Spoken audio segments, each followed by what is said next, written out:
Hello everyone, so we continue our discussion with the related queries about the civil services examination. So this is the beginner series. We have already done the part of how to start preparation in much detail. Every single bit that I could at least think of, I have dealt in detail. Please do check the previous videos.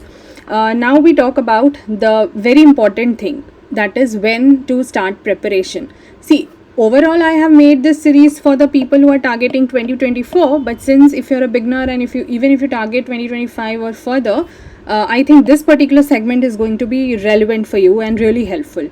I will be trying and giving all my inputs that I have. So let's talk about it.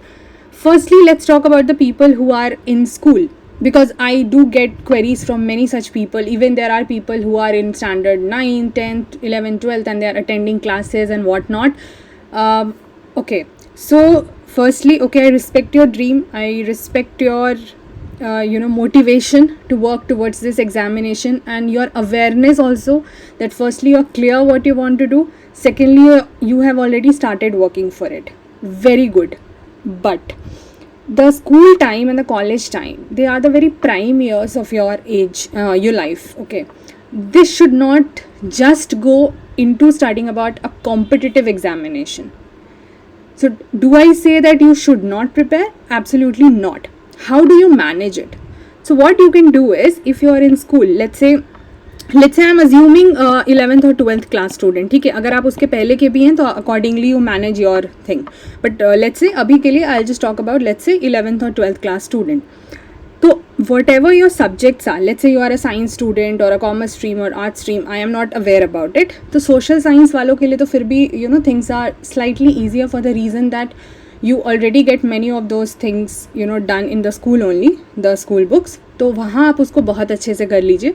During school, what you should actually do for the civil services is irrespective of the stream you are in, ठीक है, and when you are getting time, apart from your own school studies, you should focus on the 6 to 12 NCERTs.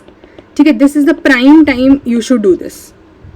और थोड़ा सा newspaper reading habit, any newspaper, not even the Hindu initially I would say, क्योंकि बहुत time है आपके पास. See, you can appear for the examination with two basic conditions. One is you're a graduate, another is that basic, like the minimum year is 21 years of age. तो वैसे भी अभी आप तुरंत कुछ कर नहीं सकते हो. You are not going to appear, you will not be allowed to. And just for a competitive examination, you should not waste those precious years, ठीक है, in just studying, and then you forget about exploring life and what the other people of your age are doing. So be very normal with your schedule, ठीक है. Just take out some time, finish your NCERTs, or even not finish, at least go through them very diligently and start reading. Start getting into the habit of reading a newspaper. That is the only recommendation for the school students. Then when you go to college, then things will differ. तो वो अभी आप आगे सुन के accordingly you make your plans. ठीक है? This is what I think. College students के लिए, again it depends in which year you are. Now there are 3-year courses also, there are 4-year courses also, there are 5-year courses also, right? Different streams के हिसाब से you have different courses. Now I don't know if you're a beginner, like just in the first year, or somebody who is in the last year or the second last year. Anything can happen. Accordingly you will have to plan. If you are just a beginner, like in the first or the second year, then kind of the same thing that the school students I recommend it for. And if you have not done your basic NCERTs and newspapers, start doing it. ठीक है, college के लिए भी इतना काफ़ी होता है. Along with it, if you get time, थोड़ा थोड़ा start reading more about this examination, in the sense that some peripheral things like कुछ अच्छे ऑफिसर्स हैं जो काम कर रहे हैं, यूट्यूब पे देख लो या थोड़ा पढ़ लो उनके बारे में, थोड़ा इन्वायरमेंट से रिलेटेड चीज़ें पढ़ लो, ठीक है, लाइक नेशनल जोग्राफिक का कुछ हो गया, वो सब देख लो. The peripheral knowledge that you gain. Why I am telling? Because the kind of papers which are coming these days are not just taken from any particular book. तो वो बुक वाली चीज़ तो you have to do it, but at a very later stage. Try gaining perspectives on life. Try engaging, if you're in college, try engaging in many extracurricular activities. Even that's applicable for the school students. As many competitions. Develop your personality during this time. Do work on slight academic part of the examination also. But these times you will never ever get back. So please do not only focus on the competition during this time. पढ़ो, सब कुछ करो, but अपनी personality develop करो.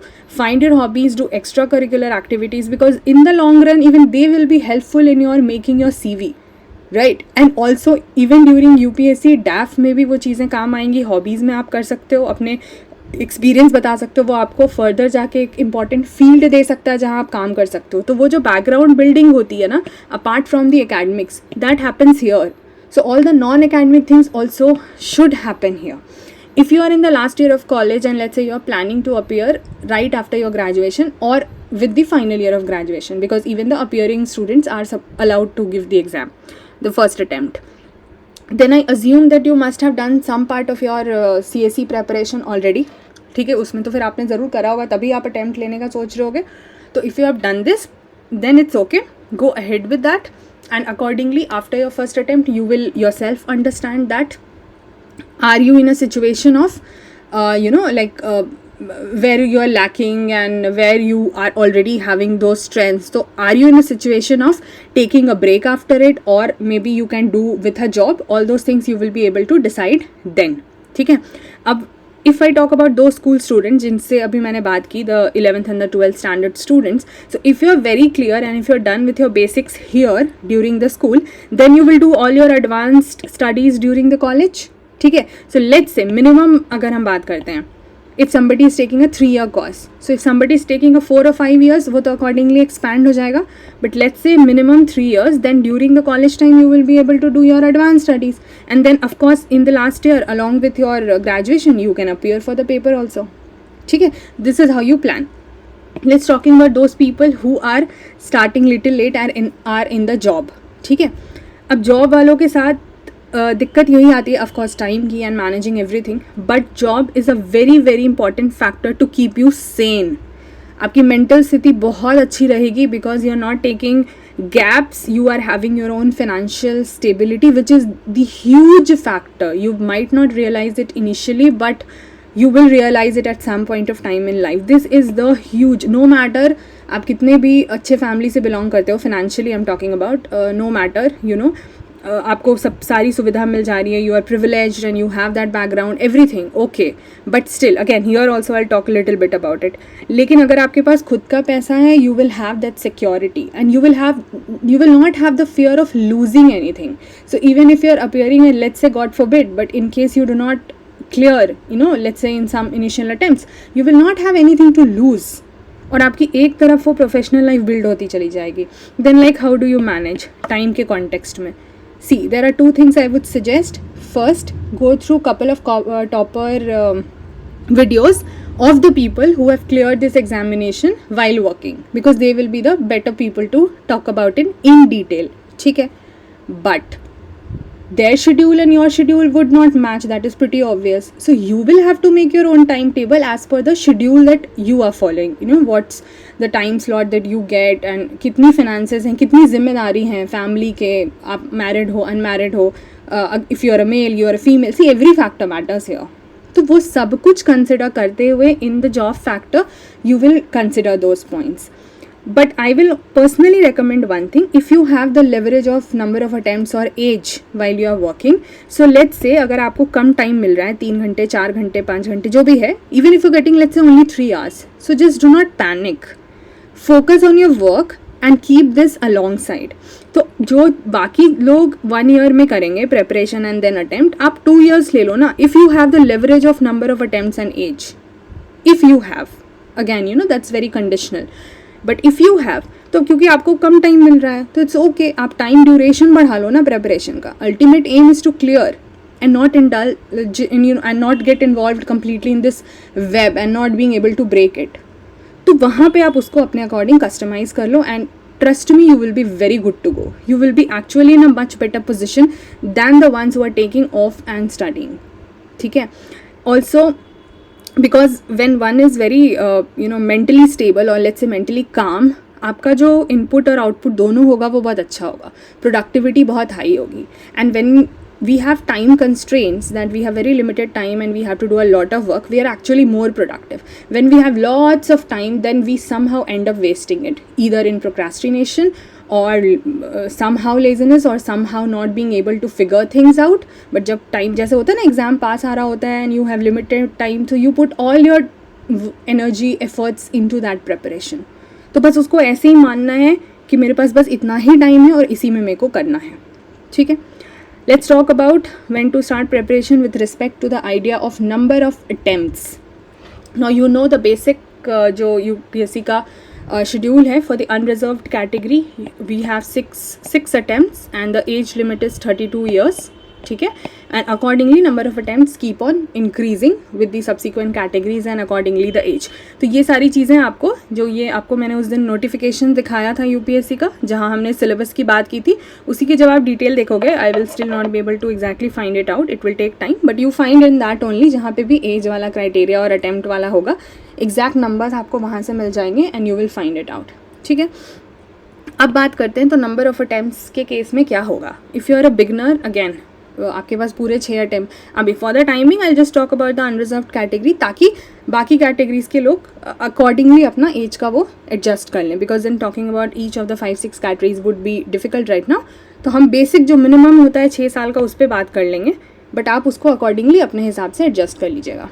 तो अगर let's हमारे पास 6 अटैम्प्ट्स हैं and we are a beginner, तो हम बिल्कुल इनिशियल फर्स्ट या सेकेंड ईयर में हैं, then what we can do is कि हमारे पास अगेन उस पर भी डिपेंड करता है कि वो जो फर्स्ट सेकेंड अटैम्प्ट है आपने कॉलेज अपियरिंग में दिया या ऑलरेडी आपने जॉब स्टार्ट कर लिया. At what point in your life you are deciding to start appearing for और let's say preparing for this exam, वो मैटर करता है.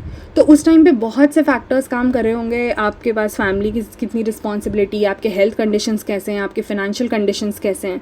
ठीक है. तो बहुत सारे फैक्टर्स होते हैं which are definitely the key factors, इनको हम साइडलाइन तो कर ही नहीं सकते हैं.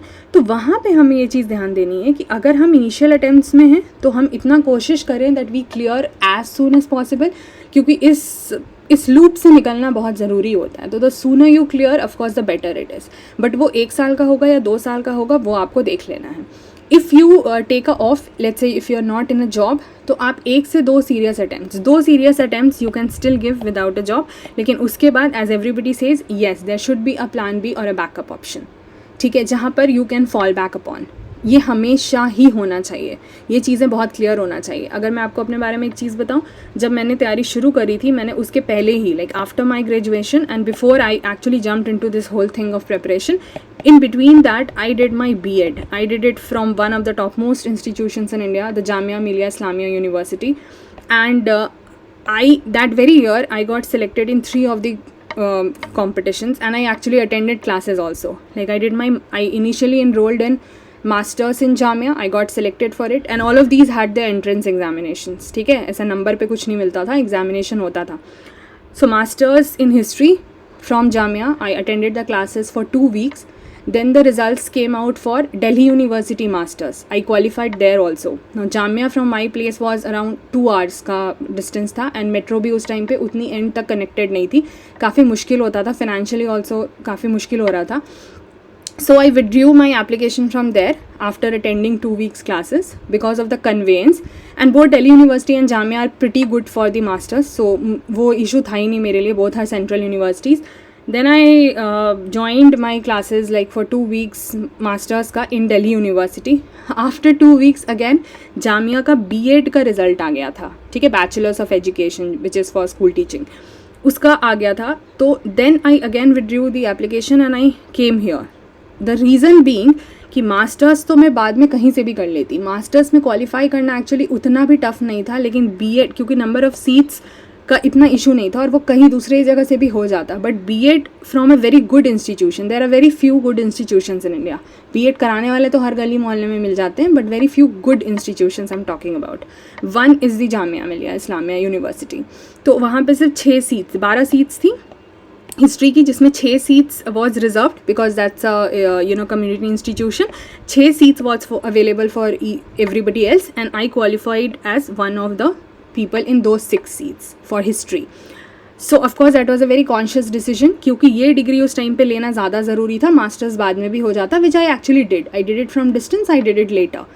तो इसी तरह से आपको why I told about my story is because आपको बहुत क्लियर होना चाहिए कि आप जब किसी ऐसे अनसर्टेन कॉम्पिटिटिव एग्जामिनेशन में कूदने जा रहे हो जिसका कोई एंड नहीं होता, जिसका कुछ पता नहीं होता, और अब तो और नहीं हो रहा है, तो एटलीस्ट आपके हाथ में एक बैकअप होना चाहिए, ठीक है। तो मैंने अपना वो बैकअप पहले ही ले लिया। बाद में मैं इस कोचिंग इंडस्ट्री में मैंने पढ़ाना शुरू कर दिया, वो सब एक अलग चीज़ है, वो तो it just happened with time, that's another stuff, but वो तो मुझे तब नहीं पता था ना। तो अभी ऐसा क्या है कि even if I have this in hand like anything, the day I would want to probably किसी ना किसी स्कूल में तो कुछ ना कुछ तो मिलेगा ही, ऐसा तो नहीं है, ठीक है। इंडिया में इतने सारे स्कूल्स हैं। So the point I am making is कि ये मेरे लिए था because I was a history graduate, तो मेरे पास उसके अलावा उस टाइम पे कोई टेक्निकल डिग्री नहीं थी ना। If you are a BTech और if you are an MBBS और if you are a law student और if you have any other kind of the technical degree, तो आप उसको यूज़ कर सकते हैं, बट हमेशा उस टाइम का अपना एक बैकअप ज़रूर रखिएगा, ठीक है। तो नंबर ऑफ अटैम्प्ट्स का बता दिया कि अगर आप इनिशियल वाले हैं तो आपके पास जितना as soon as possible if you try an attempt and clear this examination, good for you, but after 2 serious attempts you should have something in hand to fall back upon, ठीक है। अगर आप अपने सेकेंड लास्ट या last attempt में आपने शुरू ही करा है, let's say you have thought about it slightly later, which is also okay. There are people who are getting selected in their last or second last attempt. There are people who are getting actually started at their last or second last attempt and they just get selected. हर तरह के cases होते हैं, तो इसमें कुछ घबराना नहीं है. अगर आपने लास्ट के उसमें कुछ में स्टार्ट करा है एंड अज्यूमिंग कि आपने पहले थोड़ा काम करा होगा, so you would have let's say your financial savings. अगर नहीं है तो then it's your individual case कि आपको फैमिली से बात करनी होंगी एंड आपके पास support is very important. That is why I have written about all of these also, but then again it's very individual case, तो यहाँ मैं कुछ कॉमेंट नहीं कर सकती. बट अगर मैं सिर्फ एज एन इंडिविजुअल आपकी बात करूँ, अज्यूमिंग कि आपके पास अपना खुद का एक फाइनेंशियल थोड़ा बैकअप होगा, आपने पहले जॉब करा होगा and then you are deciding to quit the job in your last और second last attempt and then you are starting to prepare. So now do this very very consciously, ठीक है. पहले कोई भी डिसीजन लेने से पहले, जैसे मैंने पिछले वीडियो में बात करी थी कि how to start the preparation, इन फैक्टर्स पे ना थोड़ा सा टाइम लेके काम कर लेना. If you have already resign from your job then तो थोड़ा सा टाइम ले लो. लेट्स से अभी जून का जो आज 17 जून है, जो बचा हुआ टाइम है 30th तक, थोड़ा टाइम लेके figure those things out and then start studying. But if you have still not resign and you are planning to resign, then before resigning do this homework of how to start preparation. ठीक है, अगर आपने मेरे videos देखे हैं तो, अगर नहीं देखे अपने हिसाब से कर लो. बट अब अगर आप सुन ही रहे होगे तो आई होप आपने देखे होंगे. But either way this should be done, ठीक है, before resigning, so that when you resign you have done your homework and you have something in hand to again fall back upon. Then the topic wise things and the subject wise stuff starts to happen and it becomes easier for you to do that, to navigate through this journey. Otherwise you will be just lost and time बहुत easily पार हो जाता है, साल ऐसे पार हो जाता है पता भी नहीं लगता. ठीक है, एज वाइज भी बात करें तो वो काफ़ी सिमिलर है विद द सेम थिंग. अगर आप अपने अटैम्प्ट्स में एज वाइज बिल्कुल एंड पर हो, लाइक 31-32 के उसमें हो, the same logic will apply which I have just said. ठीक है, अगर आप इनिशियल में हो 21-22 के आसपास हो या 20 में हो and you are planning for 21, तो जिसके बारे में मैंने पहले बात करी थी वो सब यहाँ पर काउंट हो जाता है. What about your background, academic and financial? Does it matter? To say that it does not matter would be undermining it. Yes, it does matter. But does it matter to an extent that it hampers your selection? No. ठीक है, it can aid your selection, but as such hamper नहीं होगा क्योंकि there have been stories जहाँ लोगों ने करा ही है. ठीक है, तो academic तो honestly बहुत ज़्यादा matter नहीं करता है, क्योंकि if you develop those things which are needed for this examination over a period of time, तो फिर ये तो पुराना बैकग्राउंड कोई मैटर ही नहीं करता है. देर हैव बीन टॉपर्स जिनकी मार्कशीट सर्कुलेट होती है, ठीक है, कि स्कूल में somehow they failed and college में भी कुछ बहुत अच्छा नहीं था, ऐसा रहा, बट बाद में सब अच्छा हो गया एंड दे गॉट सिलेक्टेड. तो सी, लाइफ में एक बार आपके साथ क्या रहा, फॉर वॉट एवर रीज़न, वो आपकी ही लापरवाही थी या कुछ सिचुएशंस थे या कुछ भी था, उससे कोई फ़र्क नहीं पड़ता. एक बार ऐसा कुछ हो गया, इसका ये मतलब नहीं है कि जीवन भर यू आर अ फेलियर और समथिंग ऑफ दैट सॉर्ट. ये तो कभी सोचना ही मत. ठीक है, तो वो आगे जाके सुधारने का मौका ना जीवन में सबके पास होता है. How you are using it और how you are not depends on you. Then talking about the financial background, तो इसके लिए तो बहुत परेशान होना ही नहीं है. If you are just a graduate, you are eligible for the examination. UPSC और कोई डिस्क्रिमिनेशन नहीं करती है. इंटरव्यू में इंडिविजुअल डिस्क्रिमिनेशन होता है या नहीं होता है मुझे नहीं पता, बट आई डोंट थिंक होना चाहिए, फॉर द रीज़न कि वहाँ वो आपको उस वक्त आपकी पर्सनैलिटी कैसी है, जब आप उस रूम में हो, जब आप उस स्टेज पर हो, then that would be judged, right. तो आपका पुराना बैकग्राउंड हाँ वो रहता है डैफ में, उससे क्वेश्चंस आएंगे, but you are able to justify everything that you have written in that form, the detailed application form, तो कोई प्रॉब्लम होनी नहीं है, ठीक है। Talking about the financial background matter करता है, बहुत करता है, वेरी वेरी वेरी मच। लेकिन क्या ये एक कंस्ट्रेन हो सकता है तैयारी में? हो सकता है, बट आप इसको ओवरकम भी कर सकते हो। कैसे कर सकते हो? अगर फाइनेंशियल बैकग्राउंड फैमिली की वीक है तो आपको फैमिली के सिचुएशंस के अकॉर्डिंग फिर ये डिसीजन लेना होगा। अपने माँ, ये मेरा अपना वो है पर्सनल ओपिनियन, अपने माँ बाप पे इतना प्रेशर कभी मत डालना कि आपको आईएएस बनाने के लिए ना उनका इतना कुछ नुकसान हो जाए जिसकी रिकवरी कभी नहीं हो पाए। ये एग्ज़ाम आपके पेरेंट्स से ज़्यादा बड़ा तो नहीं होना चाहिए। ये अगेन मेरा अपना पर्सनल ओपिनियन है। कभी बात करूँगी इस पर कि ये चीज़ क्यों कह रही हूँ, बहुत पर्सनल स्टोरीज़ हैं जो अभी रेलिवेंट नहीं है बताना, बट आपको शायद इसकी importance at some point of time life में समझ आएगी। So please do not take these things for granted. आपके पास अगर अपना फिनेंशियल बैकग्राउंड है, if you have been earning, भले वो छोटा अमाउंट हो, विच इज़ ओके, अगर आपको सस्टेन करने के लिए मैनेजेबल है तो अपनी यूपीएससी के जर्नी के खर्चे को प्लीज़ खुद उठाइएगा, ठीक है।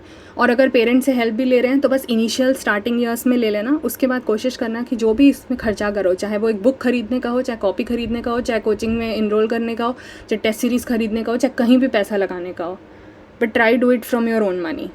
तो ये क्योंकि ये मैंने भी करा है initial, yes of course my father help me just very beginning में, उसके बाद के जो भी खर्चे थे मैंने खुद के करे। क्यों? और उस टाइम भी अगर काश मुझे ये किसी ने बताया होता तो मैंने भी पहले यही कोशिश की होती कि पहले एक जॉब ले लूँ उसके बाद करूँ।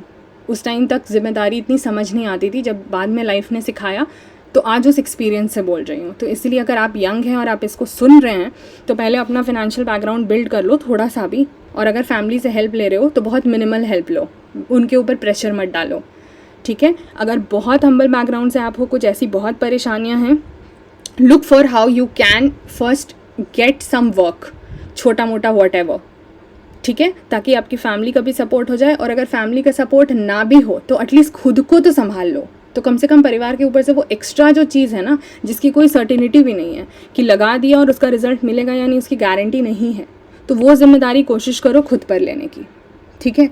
तो इसको अपना स्ट्रेंथ बनाओ, even if it is a weakness for you right now, इसको अपनी स्ट्रेंथ बनाओ। अगर आपको मेरी बात समझ आई, अगर ये पोर्शन मन है दोबारा सुन लेना थोड़ा सा रिवाइंड करके, and please focus on it if you can. तो इससे तो आपकी आधी परेशानी वैसे ही सॉल्व हो जाएगी इस प्रिपरेशन की। जब दिमाग शांत होता है ना, चीज़ें सही रहती हैं तो प्रिपरेशन बहुत अच्छे से होता है। एक बात आपसे बोलना चाहूँगी, इस पूरे जर्नी में what is actually not important is how hardworking you are, how good of a student you are, how brilliant of a student you are. No. What matters is, are you consistent and do you have that mental peace? अभी आपको लग रहा होगा ये क्या नई बात हो गई, क्योंकि कंसिस्टेंसी पे तो सब बात करते हैं, मेंटल पीस पे कोई बात नहीं करता। और मैंने आपको एक चीज़ शुरू में कही थी कि मैं आपको मिस्टेक्स टू अवॉइड हर सेक्शन के साथ इंटीग्रेट करके बताऊंगी। So that mental peace aspect is, I don't even know how many of you are listening at this point of time, क्योंकि आधे लोग तो शुरू के 2-4 मिनट के बाद छोड़ देते हैं। इतनी भी लोगों में पेशेंस नहीं है और कंसिस्टेंसी नहीं है कि एंड तक वीडियो सुने, तो what will they do with their studies, जहाँ घंटों घंटों पढ़ना पड़ता है, ठीक है। तो ये चीज़ को समझो कि इसमें मेंटल पीस चाहिए, और मेंटल पीस हर तरीके से होता है। आपकी फिजिकल हेल्थ अच्छी है, आपकी इमोशनल हेल्थ, आपकी मेंटल हेल्थ, आपके रिलेशनशिप्स, आपकी फिनेंशियल हेल्थ, इसको तो फिर भी सॉर्ट आउट किया जा सकता है, ये इतना लोड नहीं है, पर ये हो जाता है, ठीक है। तो उस चीज़ को पहले सिक्योर करो, अपनी सैनिटी लाइफ में पहले लेकर के आओ, उसको सिक्योर करो। पढ़ाई तो कर ही लोगे, 1 साल बाद भी बनोगे तो कुछ बहुत बिगड़ नहीं जाएगा, लेकिन उस 1 साल में अगर खुद को संभाल नहीं पाए तो बहुत कुछ भी ज़रूर बिगड़ जाएगा, ठीक है। So this exam should not cost lives, समझो, चाहे वो खुद की हो चाहे वो पेरेंट्स की हो। इस एग्ज़ाम के लिए ना कभी भी सुसाइड मन में आए, फेलियर के बाद ना, तो करना तो बिल्कुल भी मन में आ भी जाए तो कोई बात नहीं है, कर मत लेना। And why I am talking about this so lightly, for the reason, क्योंकि सबको ऐसा लगता है कि no this is the only way out. No, this is not the only way out. इस एग्ज़ाम से इतना कुछ सीख लोगे ना कि जियोगे तभी तो उसको इम्प्लीमेंट करोगे आप। You need to live to implement what you have learned. Understand this. No examination, no situation and no person in the world deserves the cost of your life. You will not take your life. Promise this to yourself if you have ever felt this, because I did feel this. I was one of those people who was broken to the maximum possible extent, not because of examination. I was never this weak that I would kill myself for an examination failure, but for other things going on in life, because there was so much things happening for over, let's say, past 5-6 years. When things get accumulated, you do not find it that easy to survive. And yes, I also wanted to die, but then I realized, is the situation that strong that it will take my life? My life is very natural, no? मतलब nature ने, of course my parents are there, but nature ने दिया है ना इस चीज़ को, मुझे कदर करनी चाहिए, आई शुड रिस्पेक्ट दिस. तो मेरी लाइफ भी नेचर ही लेगी, मैं नहीं लूँगी. So understand this. रही बात सपोर्ट की, अगर आपके पास है family support, friend support, you are truly truly truly privileged and lucky. आप उसको रिस्पेक्ट करो, ठीक है? And it's okay, use it. Use मतलब सेल्फिश वे में नहीं, रिस्पेक्ट करते हुए. अगर नहीं है तो खुद को सपोर्ट करो, कोई चॉइस ही नहीं है. रोना धोना थोड़ी करना होगा उस टाइम पे कि मेरे पास परिवार का या दोस्त का सपोर्ट नहीं है. अब नहीं है तो क्या करोगे? सपना है ना, अगर बनना है तो फिर सपोर्ट खुद को करो हर तरीके से. खुद के फ्रेंड बनो, खुद के क्रिटिक बनो, खुद को फाइनेंशियली स्टेबल बनाओ, खुद को फिजिकली अच्छा रखो, खुद को मेंटली इमोशनली अच्छा रखो, and see where you will go and you will reach heights. Mark my words. Motivation और डिसिप्लिन, इस वर्ड को, मोटिवेशन वर्ड को I used to consider you know the key thing, कि इससे बड़ा तो कुछ है ही नहीं. बट ऑनेस्टली ये बहुत ही छोटा वर्ड हो जाता है in terms of what is needed for this examination. इसमें भी इंटरनल एक्सटर्नल मोटिवेशन है. एक्सटर्नल लगता है आपको गाने सुन के, मूवीज़ देख के, कोट्स पढ़ के, वीडियोस सुन के, लोगों की इंस्पायरिंग स्टोरी सुन के, तो वो बहुत ही टेम्प्रेरी होता है. बट उसको सुनते, अगर आपको अच्छा लगता है तो सुनते रहा करो या पढ़ते रहा करो, because it gives you that boost. But उससे कोई बहुत ज़्यादा फ़ायदा इसलिए नहीं होता है क्योंकि वो आपके एक्शंस में कन्वर्ट हो रहा है कि नहीं, एक्चुअली मैटर ये करता है. तो अगर ये कन्वर्ट हो रहा है तो फिर गुड इनफ, अगर नहीं हो रहा है तो फिर इसका कोई पॉइंट नहीं है. इंटरनल मोटिवेशन हर दिन मैटर करेगा, लेकिन इन सब के ऊपर जो चीज़ इसको ओवर पावर कर जाएगी, दैट इज़ द डिसिप्लिन. ठीक है?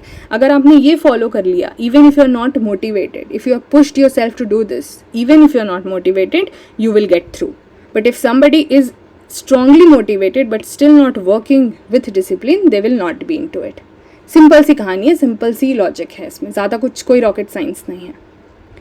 सो मैंने अपनी तरफ से चीज़ें बहुत डिटेल में डिस्कस करने की. Again see, I will take each of these points in much detail, क्योंकि ये अभी बिगनिंग का पॉइंट है, तो इस पर वक्त मुझे तो लगता है देना चाहिए, और मैं तो अपने हिसाब से दूंगी. जिनको एंड तक सुनना है वो बिल्कुल सुने, दे आर मोस्ट वेलकम. जिनको नहीं सुनना, कोई प्रॉब्लम नहीं, कोई ज़बरदस्ती तो है ही नहीं. ठीक है? सुन लोगे तो शायद फ़ायदा हो जाएगा, नहीं भी सुनोगे तो कुछ खास नुकसान तो नहीं होगा. तो व्हेन टू स्टार्ट प्रिपरेशन में मैंने अपने तरफ से चीज़ें बता दी. I will continue with when to stop preparation, क्योंकि इसमें भी कुछ बातें हैं, in the next video. If this was helpful to you, please share your feedback in the comment section so that even I am aware about it. So I'll see you guys in the next video. Take care till then. Bye bye.